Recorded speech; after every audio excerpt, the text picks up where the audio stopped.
Hello, powerful people. Today is Numbers Day, and welcome to this Workers by the Numbers blogcast presented by the Power at Work blog.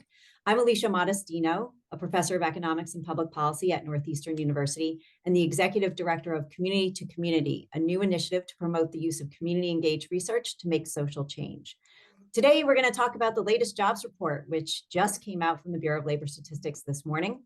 And joining me in analyzing the numbers is our panel of expert labor economists who analyze these numbers every month and offer their insights to advise policymakers, practitioners, and everyday workers about the labor market. So first, I have Dr. Elise Gould, who is a senior economist and director of health policy research at the Economic Policy Institute. She is the co-author of The State of Working America and has testified before the U.S. House Committee on Ways and Means. Good afternoon at this point on the East Coast, Elise. Good afternoon. And second, Dr. Rick McGahey, who is a senior fellow at the Schwartz Center for Economic Policy Analysis and the Institute on Race, Power, and Political Economy at the New School. He is the author of Unequal Cities, Overcoming America's Anti-Urban Bias to Fight Inequality. Welcome, Rick. Great to be here. Thank you both for joining us today. It is a pleasure to have you. All right, let's do the numbers, as they say. Here are the headline numbers from today's Employment Situation Report. The economy created 199,000 jobs in November, which was in line with what economists had been expecting, and also higher than October's report, which was about 150,000.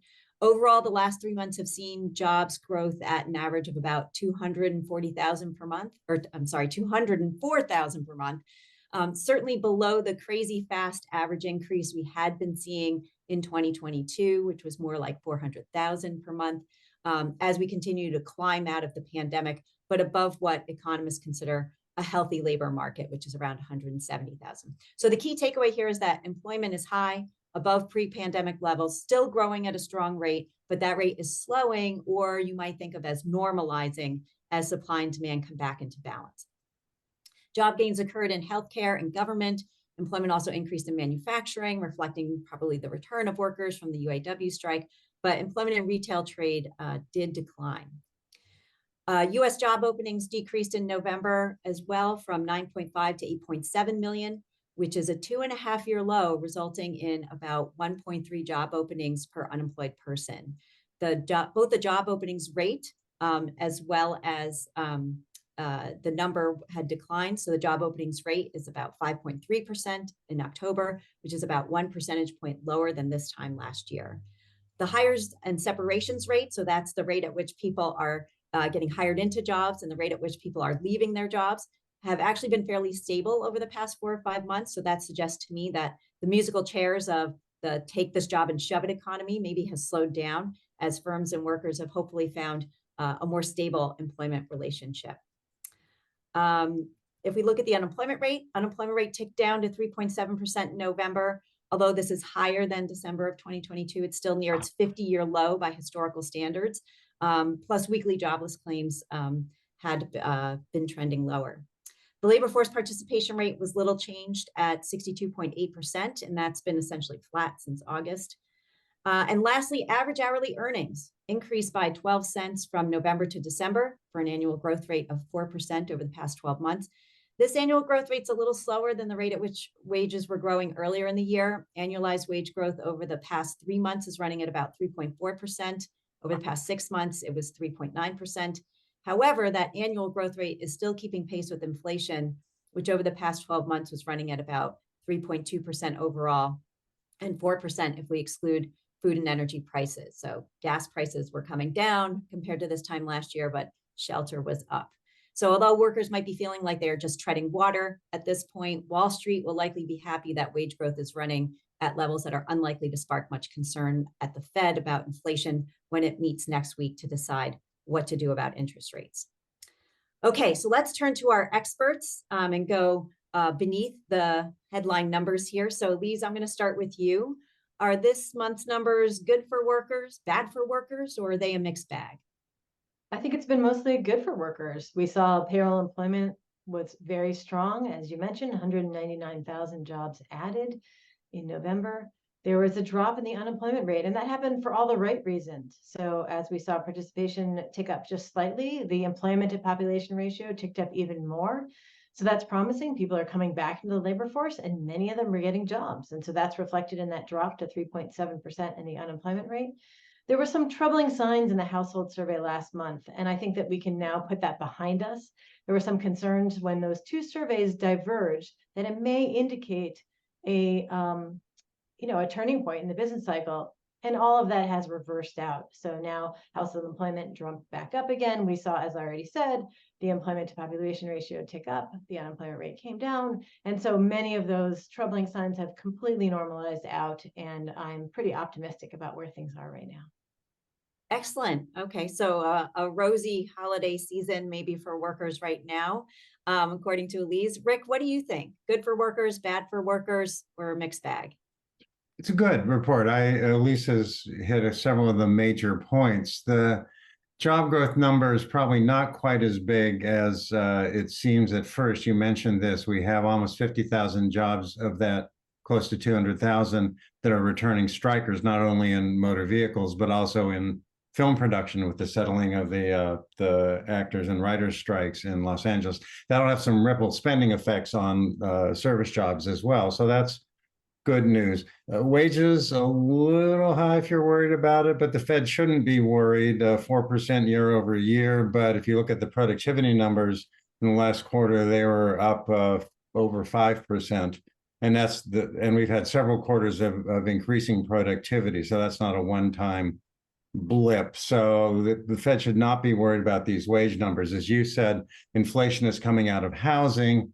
That's a different problem. That's not a wage-driven problem. That's the biggest problem confronting households right now in their spending, and that's tied to structural problems in the way that we build or don't build housing in the U.S. So overall, a good, steady report. I mean, my view is that I'm a little, I don't want to say gloomy, but I'm always more of a worrier maybe than everyone else. My view is that this report indicates an increasing alignment between supply and demand, which would suggest that the pendulum of worker powers is maybe shifting back at least towards the middle, where neither really workers nor employers have the upper hand. And I think the reason why it's so tricky to assess this is that throughout this recovery, right, there's been a high degree of variation or unevenness across sectors, right? So even as some industries that surged during the pandemic, like tech, have since shed some jobs, others that struggled to win workers back initially during the recovery, like hotels and restaurants, helped to absorb workers and keep unemployment in check. But we are seeing job growth really narrowing in recent months, right? So sectors that are dependent on consumers buying stuff are declining, right? So manufacturers, even though they added back in those jobs, if you look at compared to the beginning of the year, they've been otherwise stagnant. The retail industry, I'm a little worried, they shed 38,000 jobs on a seasonally adjusted basis. And that does not look like a strong holiday season, maybe because a lot of buying has shifted online. On the flip side, though, right, service industries are really doing well, right? And we're seeing that particularly in sectors that are less reliant on consumer spending, right? So we're seeing healthcare adding 77,000 jobs, government adding 49,000 jobs. And those are sectors that reflect more stable factors, right? Like the aging of the baby boomers or, the current elevated level of public spending through the American Rescue Plan Act. So I'm just a little more, risk averse than you guys are and not quite as rosy, but I think workers are still in good shape. Okay, so let's go beneath those headline numbers a little further. There's already been a lot of chatter this morning, in various social media places. Now we've had some time to look more deeply at this report. I want to know what's your stat of the day that can give us greater insight into the state of workers' lives and how the economy is really affecting particular populations. So, Rick, I'm going to go back to you first. What's your stat of the day? I always, as I know Elise and EPI, Economic Policy Institute, do as well, look at black and white unemployment ratios. And those are pretty steady over the last year. We're not seeing gains there, but we're not seeing a deterioration. Another sign that overall, usually the black unemployment is one of the most sensitive indicators to potential downturns. They're the first laid off and the ones to feel that first. So That unemployment rate, while still too high over whites, 5.8, I think, compared to the white rate of 3.3%, but it's steady over the last year. That hasn't gotten any worse. So that's another sign that this is a pretty steady report. Some of that sectoral, blacks are concentrated in more low wage paying sectors, and those have been slower to recover since the pandemic. And in a couple of those industries, we have only just got back to pre-pandemic levels of, in particular, low wage sectors in services. So I look at that gap is still too big, but it's a structural gap now, I think. And there are other measures we need in addition to keeping we need to keep a tight labor market for all workers, but especially for Black workers. The remaining gap is more structural factors, I think. Yeah, agreed. Elise, what's your stat of the day? So if I had to pick one, which I'm going to maybe take liberties with, but the first one I would say is I want to look at state and local employment. So the public sector overall did come back last month in the prior data that we had for October. So it finally exceeded its pre-pandemic level. This month, we see state and local employment coming back. That does not reflect the fact that state and local education employment is actually still down about 76,000 since before the pandemic. And also the pandemic is now began back in, we're talking about comparisons to February 2020. That's a long time. We have had population growth.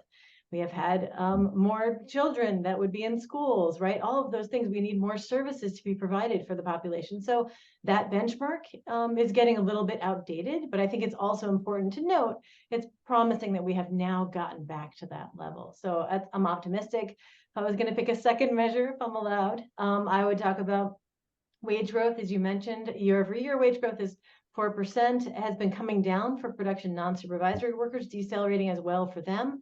And annualized over the last 3 months, that's 3.4%. If we think about putting those numbers in context, it's consistent with that 2% inflation target and a stable labor force share. We want to actually see numbers a little bit higher to claw back some of that labor force share. And so that decelerating wage growth, some people ask me, why are you applauding nominal wage growth decelerating? Well, I think it's important to note that the Fed will be looking at that, closely determine whether there's overheating that could spur further rate hikes. What we care about for workers is real or inflation adjusted wages. And those are rising because inflation has been falling faster than nominal wage growth. So I think taking those two things in turn, I think it's important to keep an eye on that, in fact, as we move forward too. Yeah, that's a really important thing to lift up, is that even as nominal wages are decelerating, right, real wages are going up because inflation is falling faster. And I know that it's been a tricky thing, I think, when people, hear these sort of headline statistics on inflation in the media about inflation coming down. Doesn't mean price levels are coming down. It means the rate at which prices go up is slowing, which is a little bit of a confusing thing, I think, for the average consumer. But one thing that workers can measure is what can they buy with the dollars that they earn, right? And if that is going up, then workers can feel good about their paychecks. And certainly, we've also seen, that prices have really come down over the last year by about 5.5% at the gas pump, and that seems to be a huge pocketbook issue that consumers really look at. So hopefully that's being felt. For me, I was really focused on female labor force participation, and again, maybe I'm a glass half full person, but I kept thinking as offices are requiring employers to come more in person, as we've seen, the childcare subsidies fall off in October, that would really put a dent in female labor force participation. This is a time when I am totally okay with being dead wrong. Women, if you look at labor force participation, their participation is strong. If you look compared to a year ago, it's up, 1 percentage point. So is the employment to population ratio, up a percentage point. And then really a lot of that growth is coming from women 25 to 54 with kids under 5, right? So their labor force participation has increased by 1.4 percentage points compared to that pre-pandemic level. So, it's likely due to some combination of, the strength of the recovering service sector where women were overrepresented, as well as maybe these childcare subsidies and the greater availability of remote work. But looking as we're, sort of shifting back to the new normal, it's just amazing to see that those gains have held strong and look like they're here for the longer term. So I am delighted to be absolutely wrong about that. So turning now to the long-term view, how does this affect worker power? So the focus of this blogcast is really to take that longer-term view and understand, what does this mean for workers over time, not just in this moment. So Elise, what's your take? Have workers been gaining or losing power in 2023 so far? What's your outlook for worker power in 2024? I think it's important to note that, as you mentioned, the job numbers, the total job numbers included those striking workers in manufacturing and entertainment industries coming back in. So that added to that 199,000 top line number. So that's important. They're coming back in after securing strong contracts. And those strong contracts also triggered increases even for non-union workers, particularly when you're looking at auto workers. You saw a declaration of many wage increases for those non-union workers. So we know that stronger unions can impact the labor market as a whole. So I think seeing those kinds of impacts is important, and those will last down the road. So looking at 2024, will that continue? I hope that will continue. I'm optimistic, but we know long-term the laws need to change so workers can more easily form unions and collectively bargain for some of these gains that those workers have gotten already. Yeah, that's a really great point, is, where we can see those gains solidified in an actual contract, right? Or in other kinds of supports that are going to be mapped out for, the next year, 2 years, 3 years, are really key to making sure that, we provide that stability and that trajectory going forward. Rick, you get the final word before I answer. Have workers been gaining or losing power over the past 12 months? And where do you see things headed in the new year? Yes, gaining, but it's scattered by sector. Elisa's point about the ripple effect from the unionization is really important, and especially in auto and other industries. My worry in cities in particular is for low-income workers in service occupations. The rise of working from home, and even though it's been trending a little down, it's still much higher than it was pre-pandemic, and now looks more permanent for some sectors, mostly higher educated sectors of the labor force, than I and a lot of people thought it would be. It's really stuck. And that has had a bad effect on low wage service workers, janitors, security guards, people in food services in core cities. The employment in those sectors has been slower to come back. And if we can't figure out how to revive those urban cores, then that's going to be a challenge for those workers who are disproportionately minority. So that's a worry I have long term. They haven't been that empowered. They benefit very much from the overall tightness of the labor market, but the shift to working from home, the structural shift, has affected not only the higher educated people who seem to be benefiting, or at least trading it off for benefits like childcare that could really give us a new mommy track, which we have to be careful about. But there's a ripple effect from their lack of spending on certain occupations that has hurt low wage and minority workers. Yeah, I'm going to pick up on that thread that you offered there, and highlight, some new research that came out around gig work from the Boston Fed, where they did a survey. They've been doing a survey over a number of years, and have shown that we're not really capturing gig workers very well in our usual measures of the labor market.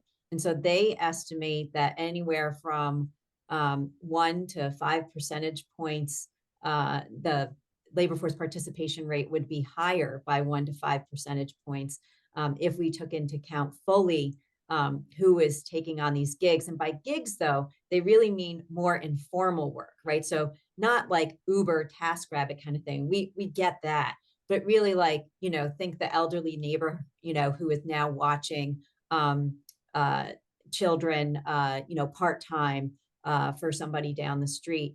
And I think that's where I worry a little bit, that some of these workers that you're talking about, who are the most vulnerable and maybe, have been affected by some of these shifts in demand, are filling in, some of their income with this gig work, which is great. There's something to turn to, right? But again, it's in an informal sector as opposed to a formal job that they could count on for benefits and steady hours and pay and things like that.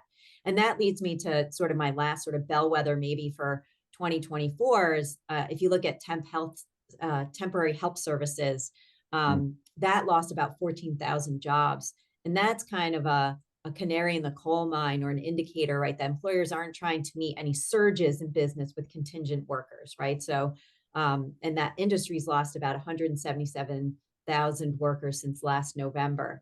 Another thing I had been looking at was even teen labor outcomes. And, even though the teen unemployment rate fell for this month, it had increased last month, which would suggest like maybe employers hadn't kept on their summer teen workers. Again, those sort of, last to be hired, first to be fired workers, not having that strong attachment to the labor market.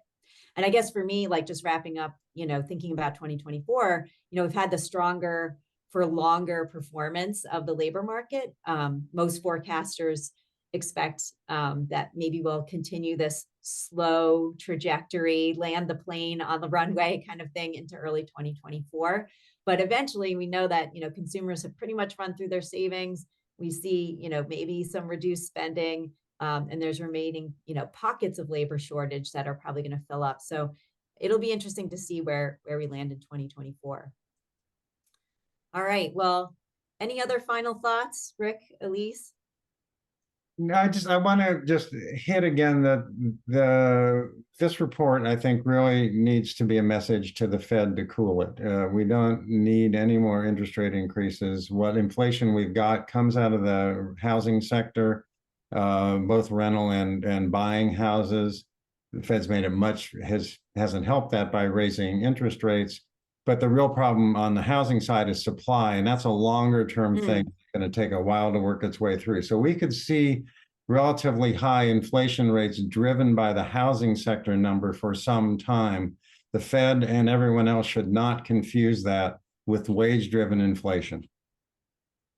Yeah, that's a really good point. That's a structural problem, right? I know here in the greater Boston area, we perpetually have supply lagging demand. And so these rent increases Boston, that San we're seeing, Francisco, New York, Los Angeles, and it's across the country. We just have not built houses over the last decade, and getting them back online, which we need to do, is harder because of the interest rate increase that the Fed has put out there, as well as a lot of structural barriers. right? So rather than like an inflationary increase in rents and housing prices, what we're seeing is really something just, that's man-made, that's limited by supply. And that's something that's fixable, right, without tinkering with the rest of the macro economy. Absolutely. Those Elise, are policy choices often at local government level. Elise, any final thoughts for us before we close down? Yeah, I absolutely agree with both of you. I think that we have to think about all the different policymakers. If the Federal Reserve does act, even though the report says that they should not be raising rates anymore, we have not seen the full effects of the raising rates yet in the labor market. There still can come with a huge lag. So I think it remains to be seen. And again, I think that where we are now, I think federal policymakers, besides the Federal Reserve, are not necessarily poised to act. So if we do have anything but a soft landing, and we know that for historically marginalized groups, even a small recession can be hugely detrimental for those workers who are most likely to lose their jobs. If we don't have the safety net in place, if we don't have the government willing to act to produce that safety net like we did in the pandemic recession, then it can be even more damaging. But I'm hoping that the Federal Reserve will look at these numbers, as you said, and keep things where they are and see improvements in 2024.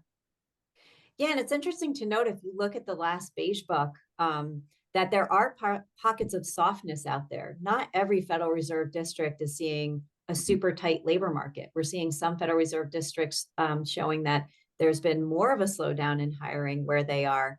And so I think that unevenness also speaks to, do no harm, at least at the next Federal Reserve meeting next week. All right, well, I'm going to bring the conversation to a close right there. I want to thank today's guests, Elise and Rick, for their expert insights and their continued excellent work. I also want to thank Asia Sims, our producer, without whom we would not be able to zoom into your living rooms or wherever you might be. And before you go, please do subscribe to the Power at Work blog so we can keep you updated on all the great content that we're producing. I know Charlie back here, my elf on the shelf, he's going to subscribe, so you'd be in good company. And thanks for watching. We will see you back on the blog again soon with next month's numbers.